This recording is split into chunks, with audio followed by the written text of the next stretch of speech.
За мен е интересното в тази пратка са тези ампули с амимексил на Деркус.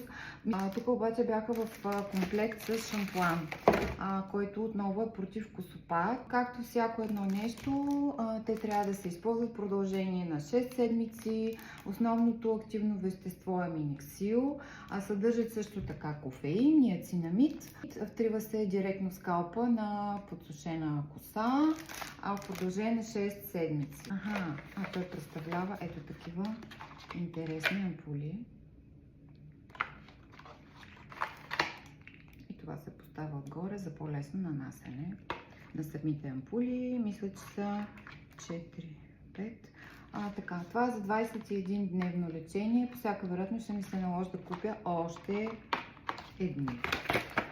Другото нещо, което съм взела е отново шампуана на Керастас, който е за склонна към накъсване, финна коса и за склонност към оредяване. Пълнител съм си взела.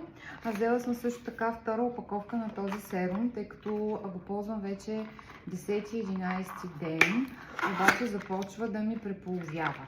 Така че тук този серум, който е отново много сходен на Деркус, тъй като имат много подобен състав. Аз смятам, тъй като до сега ползвах 10 дена този на Керастас, мисля в момента да направя следното. Мисля да редувам двата продукта. Единия ден с Керастас, единия ден с Деркус. Продуктам продукта на Vichy в момента в Nocino. Това е комплект.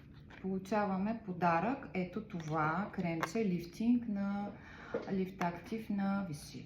Към тези два продукта, които съм си поръчала отново от Nocino. Този първо е с 15% отстъпка, Керастаса. На мен това ми е втора разфасовка. Получих ето това шампуанче, подарък. Започвам да ги редувам и ще ви държа в течение за моя прогрес.